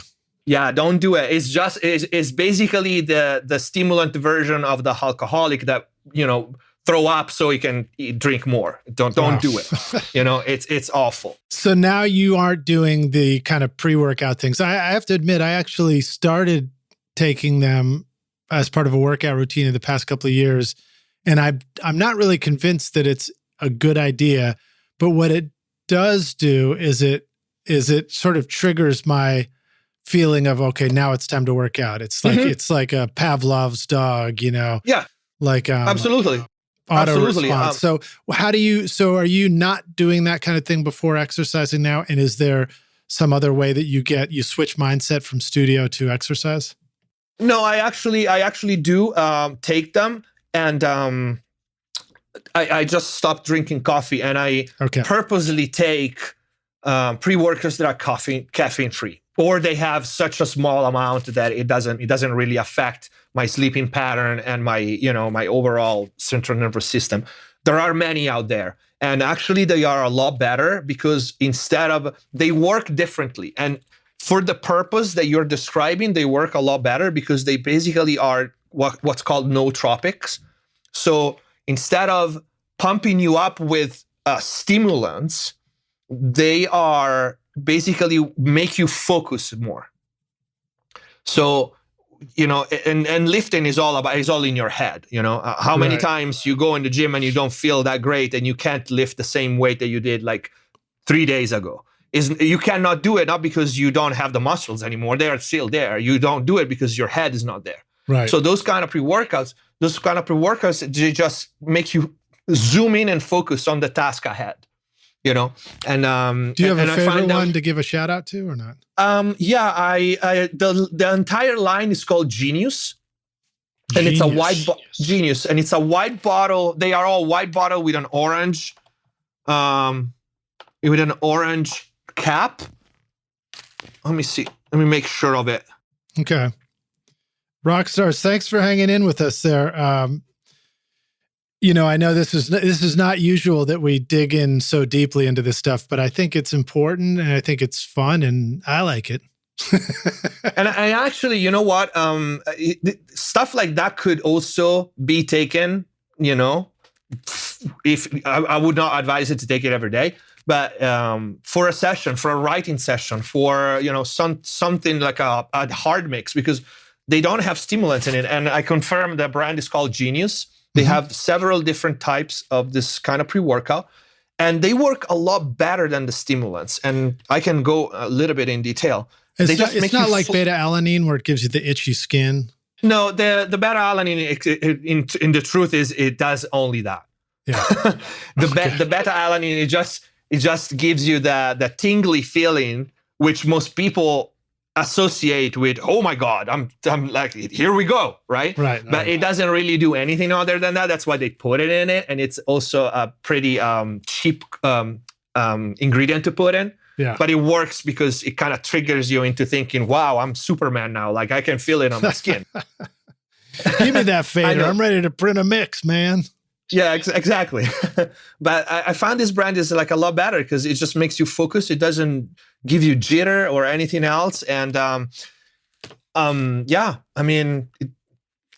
think they're a better type of pre-workout. And sometimes I didn't sleep, so I have a bottle with a little bit of caffeine in it just because I actually really need to wake the fuck up that day. Yeah, but it's like once a week, and then I use one with like a little bit of stimulants. I just keep it there, just for those days in which you have to get it done and, you didn't sleep last night or something like that. Okay. So one last question about about this kind of exercise routine. We're in the studio all day, home studio, maybe a pro studio. We're on schedules with other people, all this kind of stuff. Sometimes people can look at this and go, man, how am I supposed to get to a gym? It's going to take too long. When in the world would I put this in there? Do we have to have a gym to try and stay healthy, or can we get more creative about this? I mean, I know my answer, but I'd be curious about yours. Can we still find a way to have an exercise routine and not have to have a gym membership? Yeah.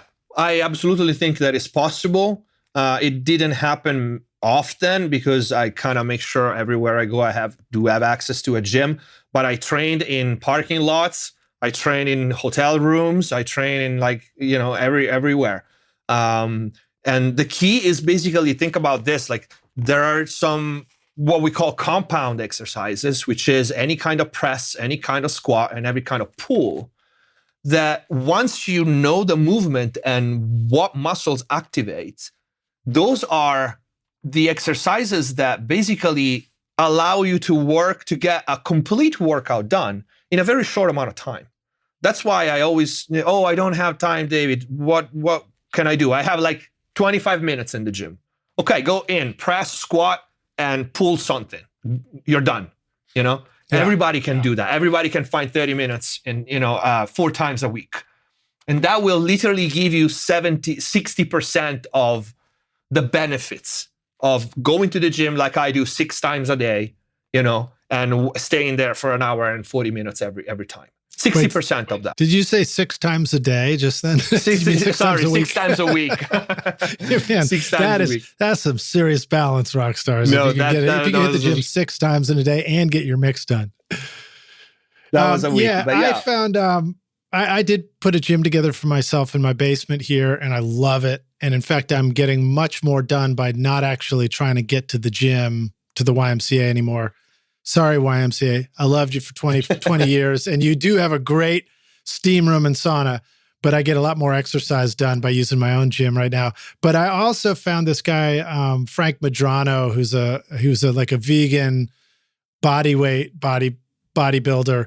And he just had this one little 10-minute routine that's just fucking killer, man. And if I just do that every day, it's really helpful, So that's sort of my baseline, just trying to like make sure I do a little bit of that if I can. Yeah, it's just like pretty much like everything. I mean, the 80-20, the 80%, 20% rule. And in like everything, there's a point that the more advanced you get, the more effort you have to put to get that one next step, And if you're passionate, you have time, and you want to do it, you can do it, but it's not necessary, So that's why, like I said, 30, 40 minutes a day, 3 times a week will give you literally 60% or more of what I do. Awesome.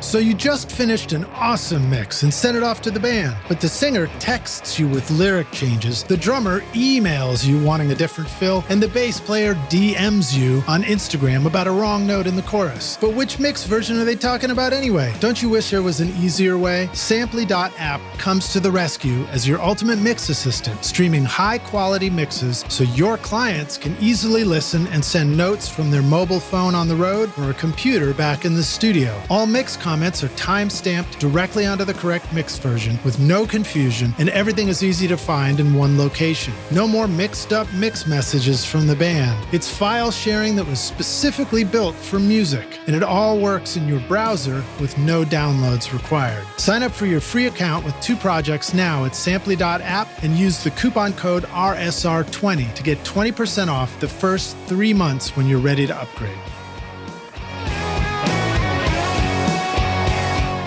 Have you ever wished you could remove the click track bleed from a singer's vocal mic, the sound of shuffling feet from a full choir, or clicking noises from the valves of an otherwise brilliant trumpet solo? These are just some of the incredible things I've been able to clean up, edit, or remove from a recording using the magic of Izotope RX. Great for mixing with a collection of plugins for your DAW to manage plosives, clicks, S's, noise, buzz, reverb, breaths, and even guitar fret squeaks with a set it and forget it simplicity that lets you focus on your creativity in the studio while you let Izotope handle the audio challenges. If you've ever wanted to truly feel like a magician in the studio, then Izotope RX is your magic wand. Try out the subscription option with an extended 30-day free trial at izotope.com/rockstars or use the code ROCK10 to get 10% off any individual plugin purchase. All right. Well, on that wise note about the 80-20 rule, let's bring it right back to mixing because everybody's been patiently waiting. So let me start. Let me see. What do I want to start with? Let's talk about your mix bus. Let's talk about that part of your process and some of the ways that you have, found that it's helpful to work. Do you use things like stereo compressor on your mix bus? Do you like to start with one thing and then add some more later at a different process in the mix? Also, there was a video that I found of yours, which was great. And I apologize. I forgot the name of the plugin right now, but it was this really elaborate mid-side plugin that you were talking about recreating the sound of a console. And that was really cool. Is that Matthew Lane Dr. MS? Yes, yes. We will get there. It's an absolutely fantastic, amazing plugin. I love it. I used it for a long time. And me and Matthew finally got in touch and started working together. And I actually right now have one of the very, very, very rare hardware unit of that, which is right here, and it's called Spacecraft on the Moon. Wow. And everybody hates me for that because you can't get it. But yeah, that's how I like it, how much I like it. But yeah, well, first of all, I want to say my 2-bus chain right now is very muscular to keep, in the fitness right. verbiage. And it's the result of years and years and years of experimentation, of course, and also of me being in the extremely lucky and blessed position of literally have access to any kind piece of gear that I want, anything, because of my collaboration with companies and stuff. I tried and had and could have everything I want. And this, of course, works for me, although I said it in several videos, there are some key pieces that are almost universal, like they are almost better maker just by, getting them there. But going into specifics right now, for the longest time, for years, my 2-bus chain was pretty simple. Was the Neves 542 tape emulators and the West Audio Dione 500 series compressor, which is basically an SSL on steroids. It was an amazing unit when it came out because it has the real VCA, gold VCA. It has a sidechain, different settings for the sidechain, high pass filter. It has a mix knob, is digitally recall. It has also in the sidechain not only the high pass filter, but it has the 2 settings that there are basically the thrust circuit in the API 2500, and that's what sold me. I was like, wait, hold on a second, because most people don't understand that the way certain compressors react and also the way we like them, it's how they see the material, how the internal side chain reacts to the material. The API 2500 is one of those, and it has the 3 settings in the thrust. It has the mid, high, and flat. And so when I saw an SSL compressor, a G compressor with the API sidechain, I was like, why nobody did it before? Like, that's freaking genius. And I was literally probably the first one of getting that compressor, and I single-handed make it so popular. And that combination, after I did a video on that, pretty much everybody bought. Give us the names of those units one more time, since they went by kind of quickly. The first one were the Neves 542. They're tape emulators in 500 series, but they're not just digital. Of course, they're analog, and they actually have the tape magnet in it. And the Neve, Rupert, rest in peace, he did something special with these units, I think as much as he did with the 1073s, on the other historical product. Yeah. Those are genius. They're absolutely not easy to integrate and work with, because gain staging, again, is absolute key with them. But yeah, I rely on them on my 2-bus a lot. I have been for years, and my 2-bus chain has been for the longest time just these 2. So the 2 Neves and the West Audio Dione compressor. And then West Audio Dione, how do I spell that? WES Audio, and Dione is DIONO. Okay, sorry, great. E. The last letter is E. Dione. Okay, great. Awesome. Thank you. And all West Audio gear, right now I have 1, 2, 3, 4 units from them. They are all fully analog digital recall, which is every mix engineer dream, right? And probably what the future is going to be. Like some of the Tegeler stuff is that way too, or they have plugins so you can at least manually. That's West Audio invented that. They were the first ones to do it, and their software is flawless, and it's insane. Like, you can automate analog gear. You can automate it both from the unit or the plugin. That's the crazy part, because different from any other brand, if I want to, this is the big one, is also Wes, but if I want to automate, usually when you automate it, you go with the mouse on the plugin interface, right? They have touch-sensitive controllers. So when you turn a knob, the computer will record your turn of a knob. Wow. Yeah, it's beyond crazy. It's like their gear is just a different level. and it sounds amazing. In fact, my now 2-bus chain sees still the Neve 542s, and then the Fusion SSL. And in the insert of the Fusion, that's also why I really like the Fusion, aside from the modules that they sound really great to me. It's because the insert point, I can change where to put it in the chain, and I can also make everything in that insert mid-side if I need.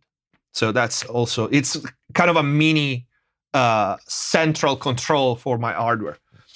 So in the insert of the Fusion, I have the SPL PQ mastering equalizer, the big giant thing, and the West Audio NG bus compressor, which is basically the much bigger brother of the Dion that we named before. And I have the Mag EQ4, the mastering version. And I also have the Spacecraft on the Moon by Matthew Lane. Sometimes I can patch something else in if I need, like, for example, the Symphy Q or, I don't know, a Fatso, because I have like 50 of them. And I can do that because I have recently got the Flock Audio digital patch, which is, that thing makes me smile every single time I start my studio, I power on my studio, because I have a lot of channels. Basically, I have a physical I/O. I have 4 different interfaces, all connected, Motu AVB system. Basically, every piece of hardware has a physical insert input and output, right? Because I want to use everything as a hardware insert in Pro Tools. That kind of hindered me from using certain, when I switched from my mixing to mastering, I had a compromise. I keep this one for the mastering rig and this one for the mixing rig. And that kind of, it wasn't, and I hate patch bays. I freaking hate patch bays. That's why I have the AVB system, because they connect with a Cat5 cable. So there's no cables or everything. But then Flock came out with a digital patch bay, and that changed everything. So right now, I have my mixing rig where everything else is on like input and output. And then I open the Flock, I load the mastering rig preset, and everything is routed for my mastering. That's cool. And so the routing is analog, but the controlling is digital. Exactly. Yeah, exactly. So you connect all the units to the Flock analog, and then the switches are inside and they are digitally controlled. Yeah, and that's better than using all the pieces of gear on individual inserts, because if you wanted to use a few different pieces of gear, you'd be going in and out of the converters for every time. And this way you stay analog and just come back in. Exactly. So for my mastering rig, I have like the Neves SPL, the mastering compressor, and the the Spacecraft, and I want to patch in the API EQ. I just click on it. No cable were touched. I want to add the Fatso, I just click on it. You want to switch the order of them, you just drag it. It's just, every time I use that thing, it's like, it's amazing. Does that, would somebody use that Flock patch bay to bring in their mic lines as well, or would you still manually patch some mic lines?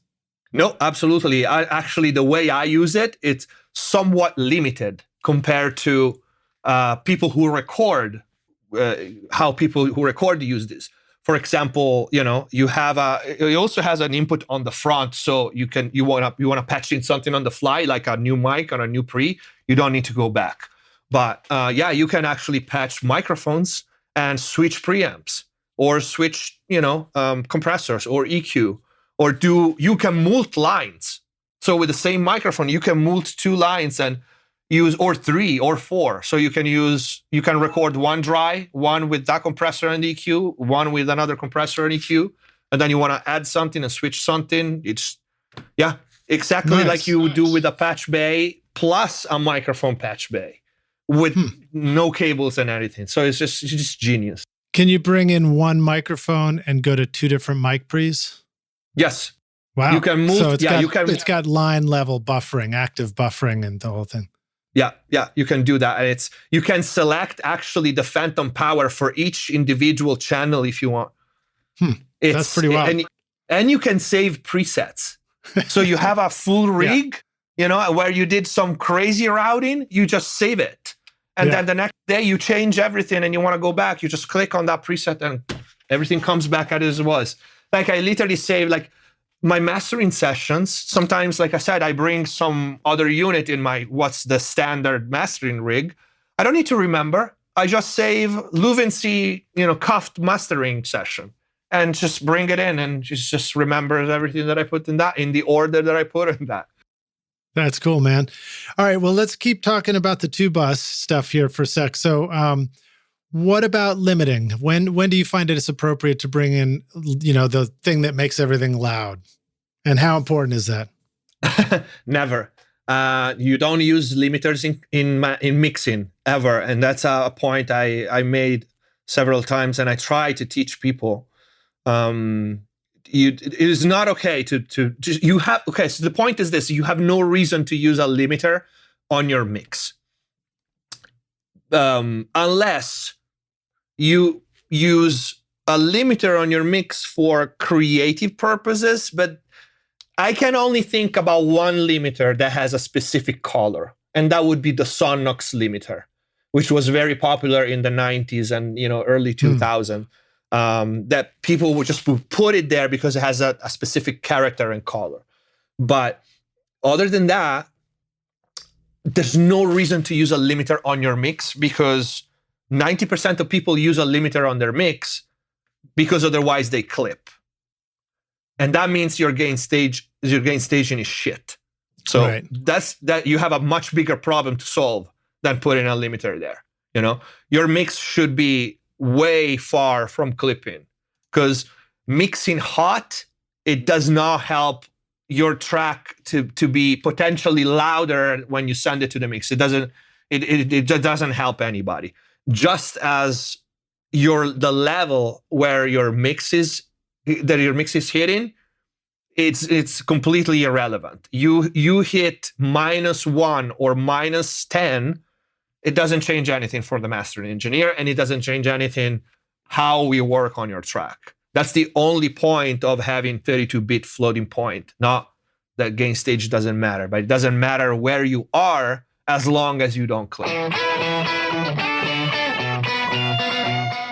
This episode is sponsored by Recording Studio Rockstars Academy. Are you ready to take your recording, mixing, and mastering to the next level and make your best record ever? Then visit the Academy to find the course that's right for you. Want to record killer drums in your studio? Then check out Rockstars of Drums to learn how to record, edit, and mix pro-sounding drums with a professional Nashville session drummer in a Grammy-winning studio. Or if you're ready to start mastering your own records at home, then check out Rockstars of Mastering, where I walk you through exactly how I mastered my own record, Skadoosh, the soundtrack to this podcast, in fact, using nothing but plugins in PreSonus Studio One. These techniques would work for you no matter what DAW you're using right now. And if mixing is your focus, then check out my free course, Mix Master Bundle, where I show you how to mix using stock and free plugins in Pro Tools. Plus, you get a look at how I recorded everything in my studio and multi-track downloads to practice your mixing and even include in your mix portfolio if you want. Are you ready to make your best record ever? Then go to mixmasterbundle.com to get started now, or look for the clickable link in the show notes of this episode.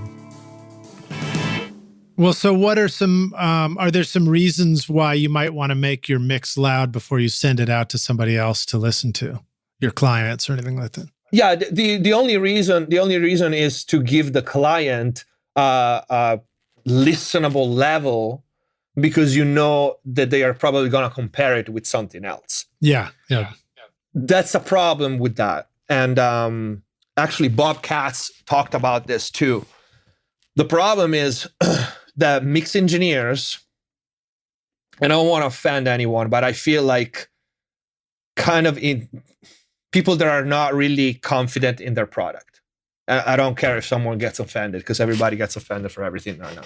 They push their test mix to give the client to stupid level because they want to impress the client with the level, right?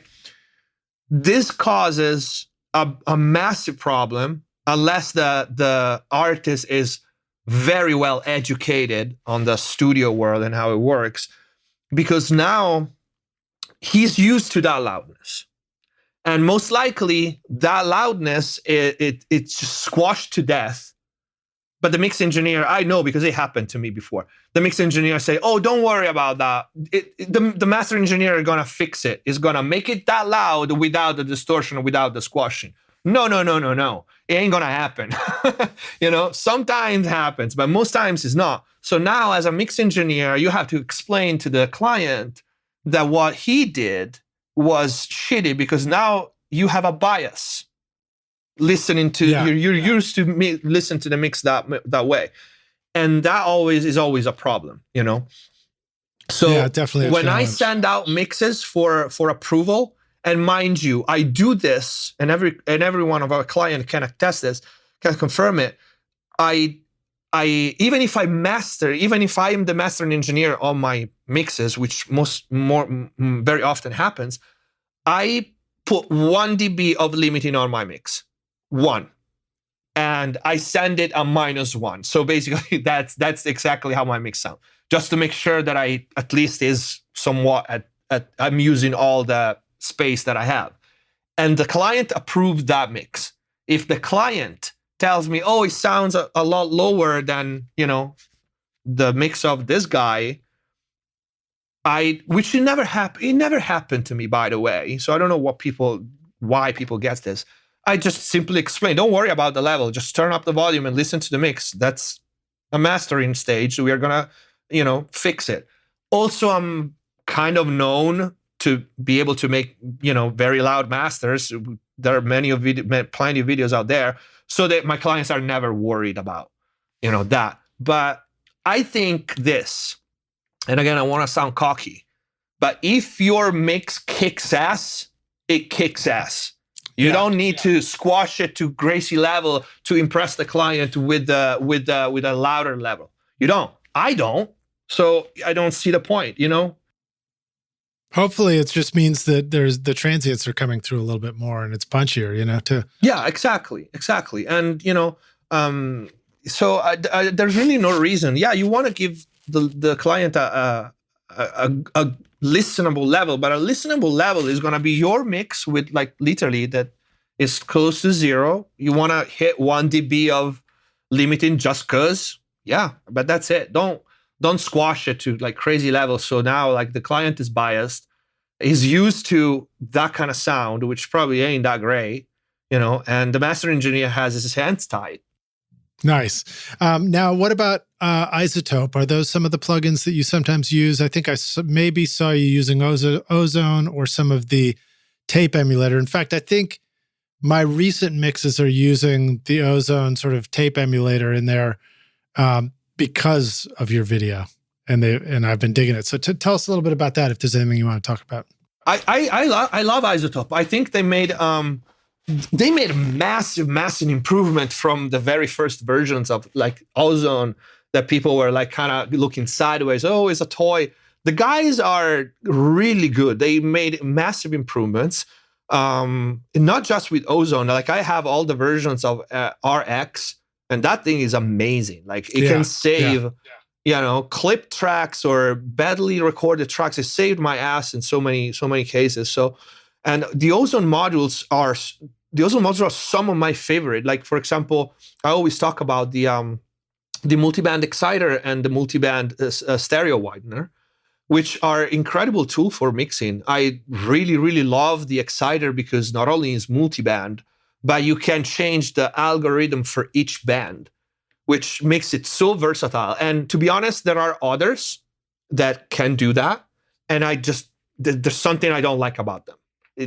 That is literally, I don't rely on multiband that much. I think multiband everything is something that it needs to be used either creatively or for sound design, or to fix something that cannot be fixed with anything else. Yeah. But that one is a really good creative tool, and it's all over my mixes. The tape emulator lately, I've been using the IK Multimedia. That are really cool. They have 4 tape machines that I really like. And the Ozone has a tape emulator too that, they just, I like them. I also like their multiband compressor that is in there. It's very clean, very precise. Same for the dynamic EQ, although I tend to like Nova from Tokyo Dome Lab as a dynamic EQ. I don't know. It's familiar. It's familiar. I like the GUI. It's kind of more ergonomic to me. I do use the Izotope 1 when I really need to focus and be super precise, as opposed to the Nova that is a more musical and more broadband. But now I have the Vase bundle from Softube, and that's like bananas. That bundle is like beyond insane.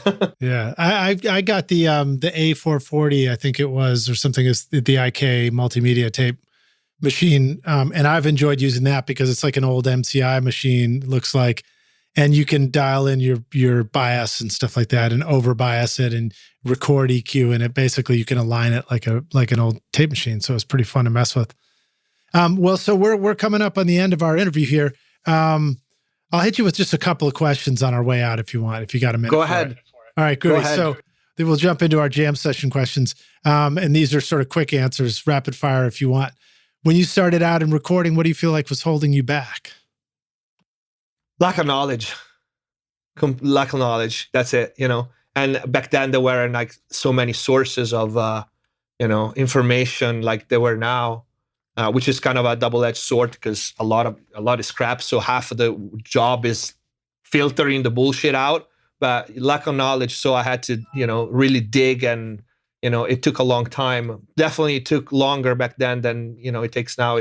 There are having a good tutor or a good source of information can shave off several years, of training. Yeah, and we'll circle back to that at the end, because you also have some great teaching online as well. How about some of the best advice you remember receiving? Less distortion on guitars. Nice. that opened my on like heavy metal and all the heavy genres. Less, just dial in your distortion and just back off a little or half. Nice. Okay, cool. How about sharing another recording tip, hack, or secret sauce, something the rock stars could use on their next session? Oh, recording. Let me think about it. It could be mixing too. It's just anything, or maybe something you're trying right now. Something I try right now. Well, I can. I've been using an MXR pedal that is called Submachine.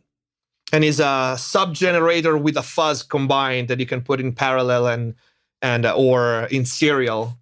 And I've been using that, and I've been running track from the DAW into that pedal and back in to create like crazy ass sounds and distortion for like snare and vocals.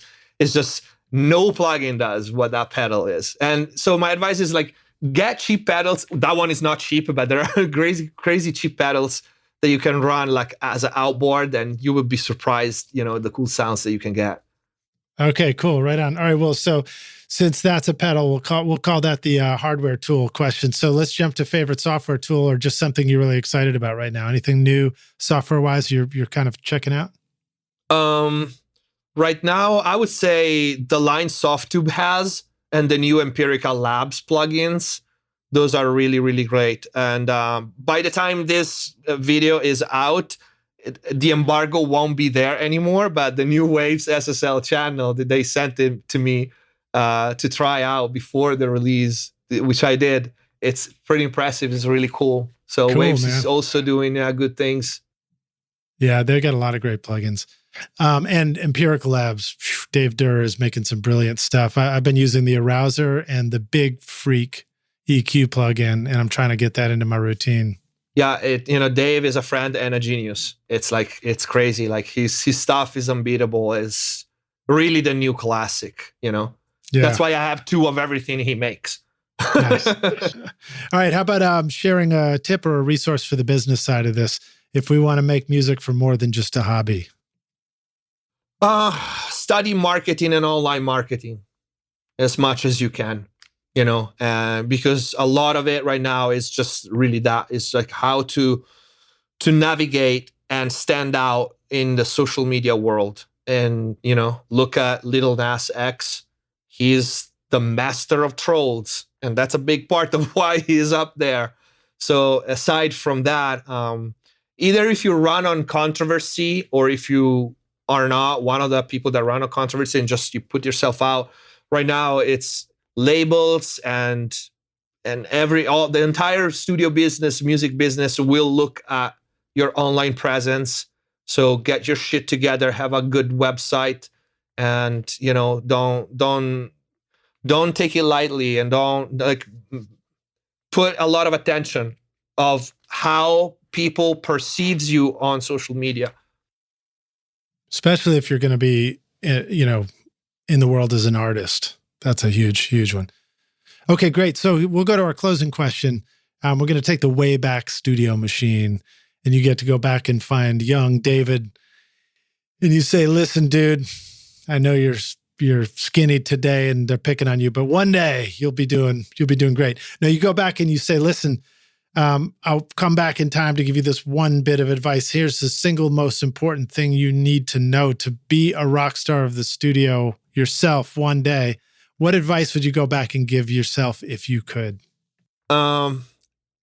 Don't focus too much on micromanaging thing, and just, take a look at the big picture of a song or, whatever you're working. That's on the technical side. So have the big picture in mind before, soloing the kick drum for 30 minutes and working on it so it sounds great in solo. And then when you unsolo it, it disappears in the mix. Yeah. Yeah, everybody did that. And also try to buy once and keep it, as opposed to buy middle of the road shit and then you sell it and you lose a lot of money, like that gear wise. And the third, and I think most important, well, I have two more. It will take time, so get comfortable. Mm-hmm.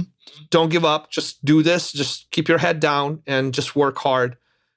And the last one would be take your head out of your ass and learn how to network and be more social with people.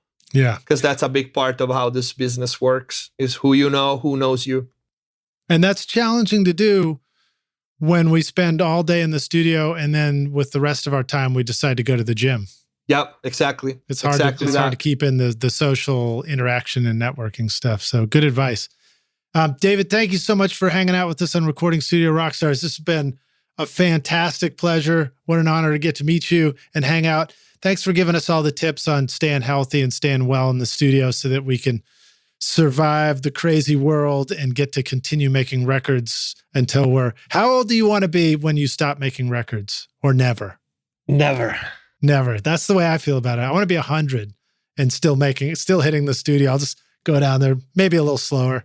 I love it. And well, the pleasure was all mine. It was absolutely amazing to talk to you, to get to meet you, to have this amazing chat, and also to talk about how we prepare ourselves for the zombie invasion. Yes, it's the zombie apocalypse, which we're living in.